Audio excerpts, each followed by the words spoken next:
Nampak bodoh kita. Jangan mendebat orang jahil. Dia nampak pintar, kita nampak pauk. Ada lagi di atas pauk, ada longor. Betul apa tidak? Pasti nanti di komen-komen YouTube orang tanya, Ustadz, pauk itu apa? Katanya. Kalau longor, Pak Ustadz, itu abangnya.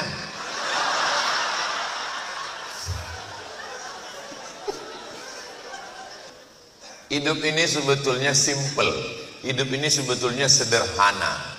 Yang ribet, jelimet, susah, payah itu adalah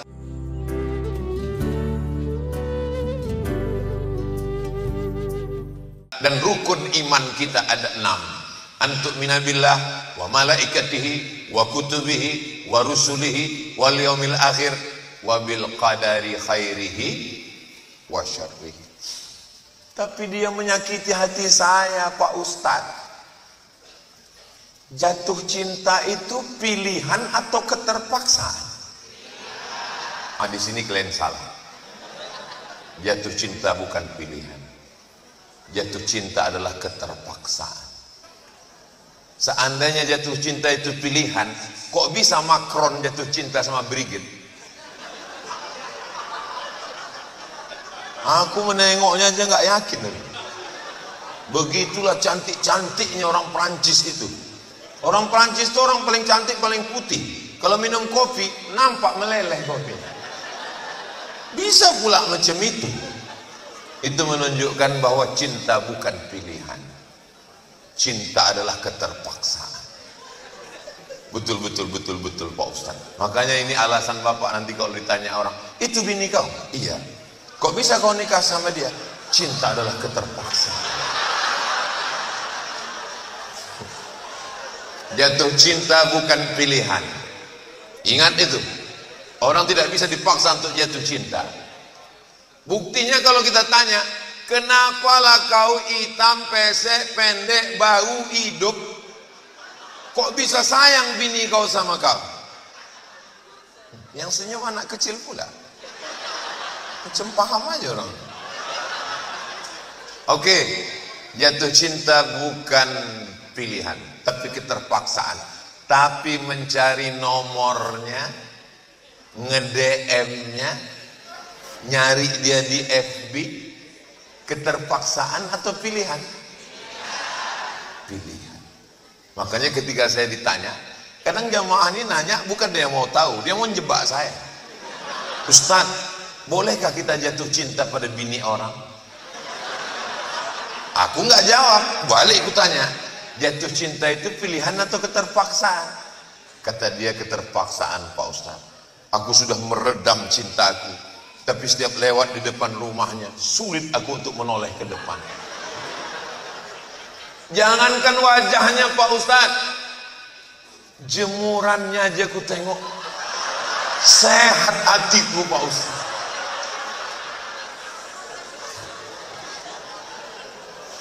Kayaknya dari senyumnya banyak yang pengalaman pribadi. Ketika kau jatuh cinta itu adalah keterpaksaan. Tapi ketika kau mencari-cari FB-nya apa, IG-nya apa, TikTok-nya apa, itu pilihan atau keterpaksaan? Pilihan. Kalaulah jatuh cinta itu pilihan, kenapa B.J. Habibie tidak bisa jatuh cinta kepada selain Ainun? Kalaulah cinta itu pilihan, kenapa Zainuddin tak bisa berpindah hati ke lain Hayati? Pantang pisang berbuah 2 kali Hayati. Begitulah perempuan.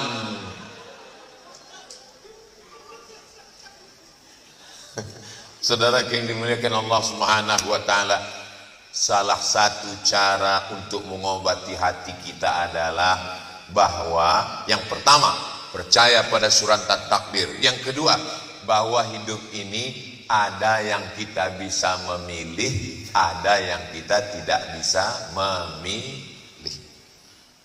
Kalau kita naik mobil, di mobil itu ada kaca, Ada kaca spion, ada kaca depan. Lebih besar kaca depan atau kaca spion? Kaca depan. Kenapa lebih besar kaca depan? Kenapa lebih kecil kaca spion? Supaya waktu kita jangan lebih banyak habis untuk melihat masa lalu. Tataplah masa depan. Jadi kalau ada orang susah move on, susah bangkit, susah semangat, itu mungkin kaca spionnya lebih besar daripada kaca depan. Pas ditengok dia, kenapa kau lebih terlalu banyak? Kaca spionnya besar, kaca depannya kecil. Kita melihat masa depan. Cara yang pertama untuk menghapus luka, suratan takdir sudah kering. Syarat yang pertama, suratan takdir sudah tertulis. Yang kedua, dalam hidup ini ada yang kita bisa memilih, ada yang kita tidak bisa memilih. Yang ketiga, tatap masa depan, lupakan masa lalu. Kenapa?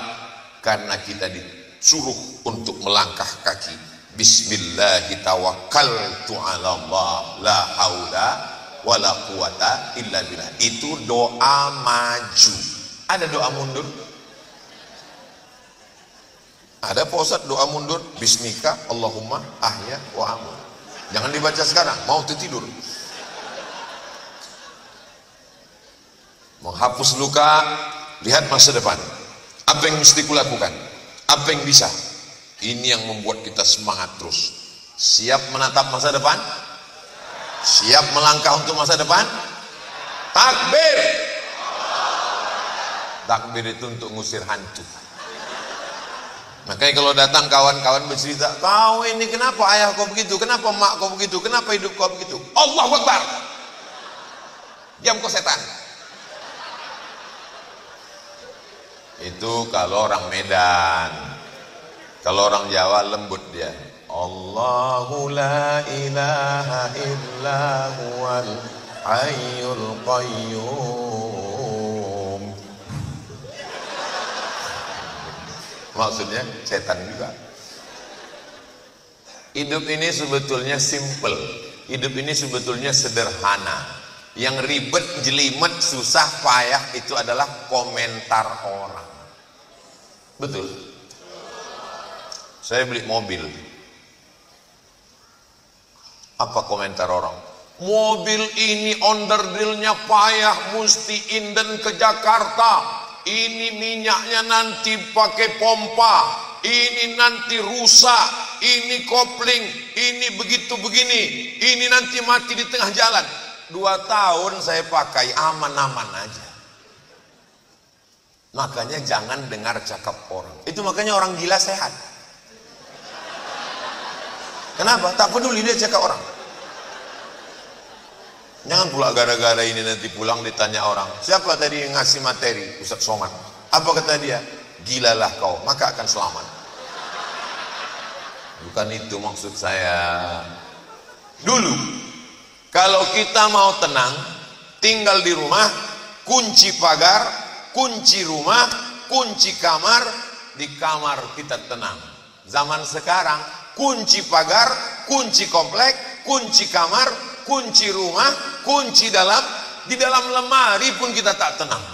Kenapa? Begitu kita buka, langsung komentar FB, IG, Instagram, Telegram, kilogram, miligram.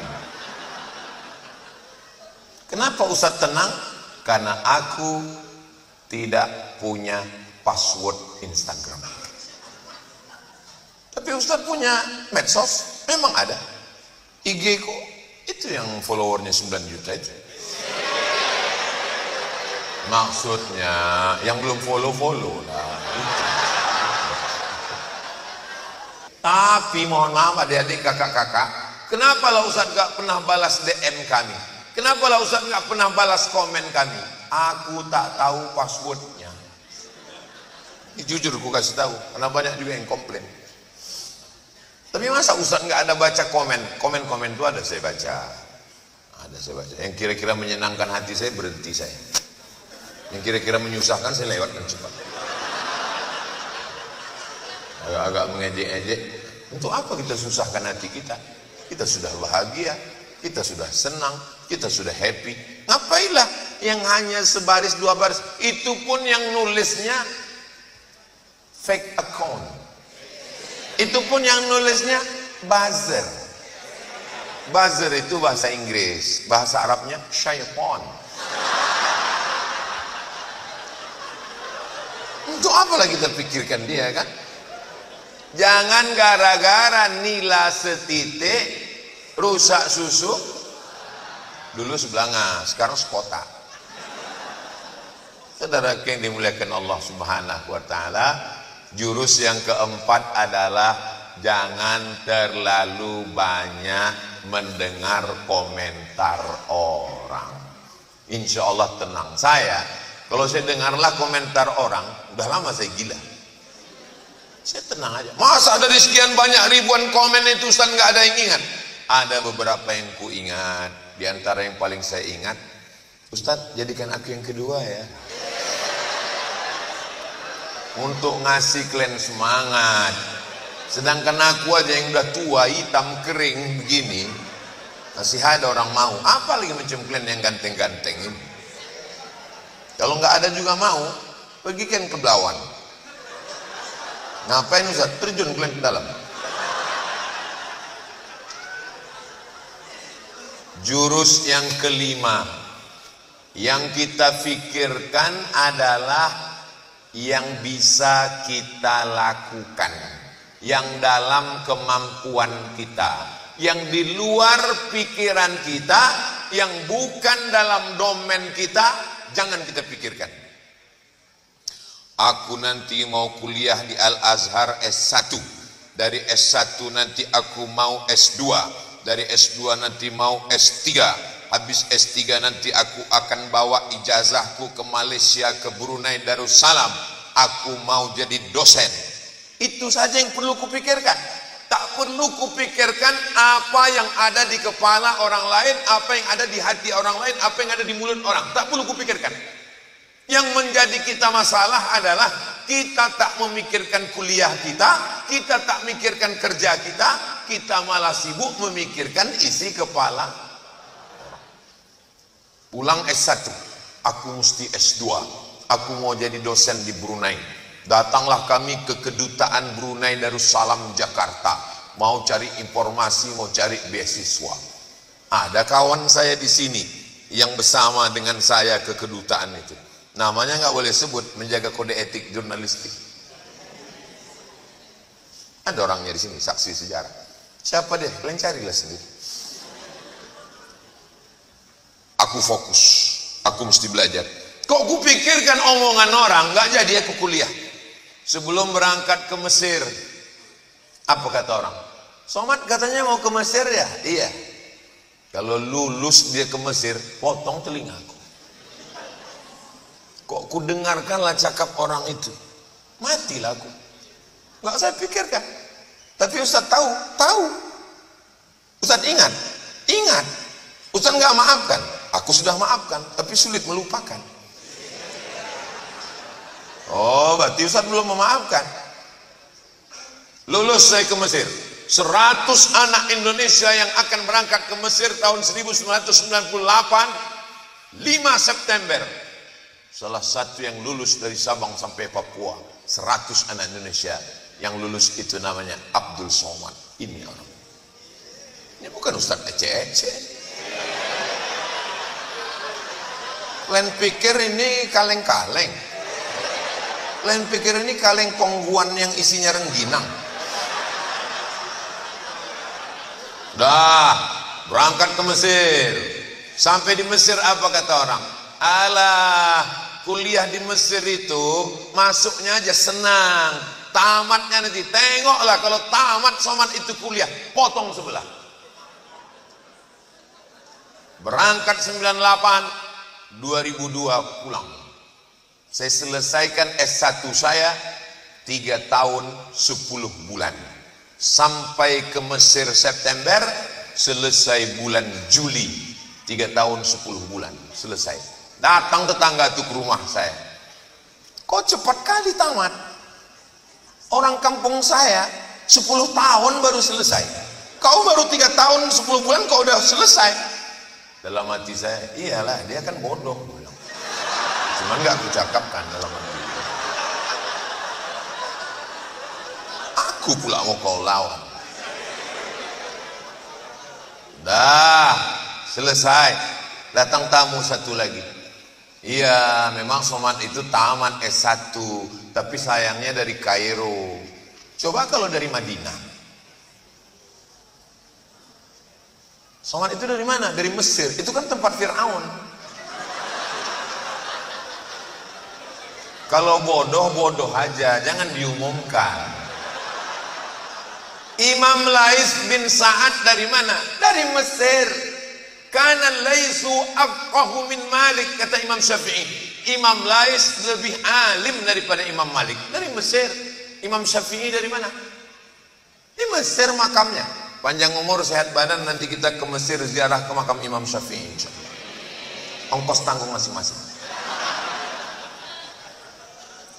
Universitas Islam Madinah tidak berdiri kalau tidak ada ulama-ulama besar Al-Azhar Kairo Mesir. Yang menjadi ketua jurusan tafsir hadis di Madinah Syekh Muhammad Said Tantawi, Grand Syekh Syekhul Azhar. Yang menjadi guru besar tafsir di Ummul Qura di Makkah, waktu itu namanya King Abdul Aziz University, Syekh Muhammad Mutawalli Asy-Sya'rawi, Syekh Muhammad Al-Ghazali. Universitas tertua di dunia adalah Al-Azhar. Tapi kalau kita sampaikan itu, dia pun tak paham. Dia hanya mau ngejek untuk mengejek, mencaci maki, mensumpah serapah kita. Ngapailah kita lawan? Nampak bodoh kita. Jangan mendebat orang jahil. Dia nampak pintar, kita nampak pau. Ada lagi di atas pau, ada longor. Betul apa tidak? Pasti nanti di komen-komen YouTube orang tanya, Ustadz, pau itu apa? Katanya. Kalau longor, Pak Ustadz, itu abangnya.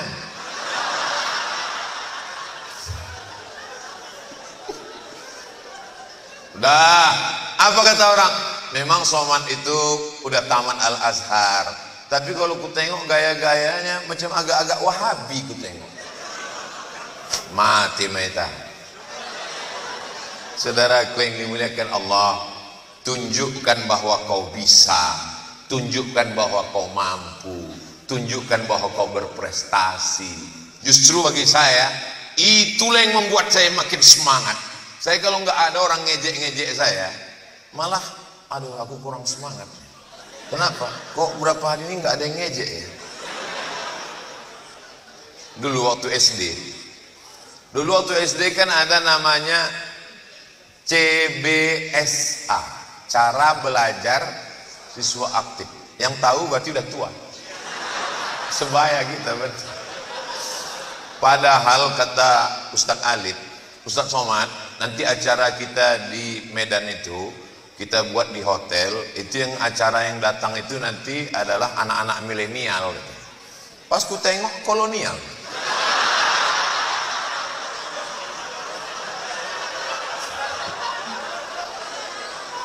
Ini yang hadir ini nggak ada orang tua ini.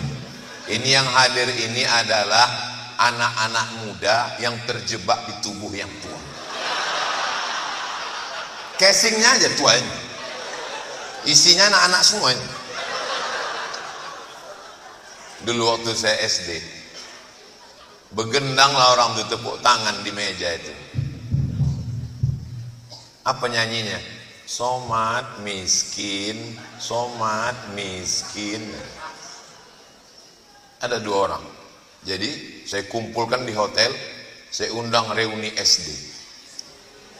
Yang 2 itu tak datang. Padahal niat saya mau nunjukkan ke dia. Udah saya setel pakai mobil mahal, padahal punya panitia. Aku udah mau turun aku nanti. Aku tengok nggak ada pula dia. Tunjukkan bahwa kau hebat, tunjukkan bahwa kau berprestasi, tunjukkan bahwa kau layak untuk dimuliakan, tunjukkan bahwa mereka menyesal tidak mendapatkan. Begitu. Ustadz, waktu sudah habis. Enggak mau orang yang nulis, waktu sudah habis. Rupanya kalau ngomong di depan orang yang semangat ini, nggak terasa waktu itu begitu cepat berlalu. Jangan kemana-mana, kita lanjutkan setelah yang satu.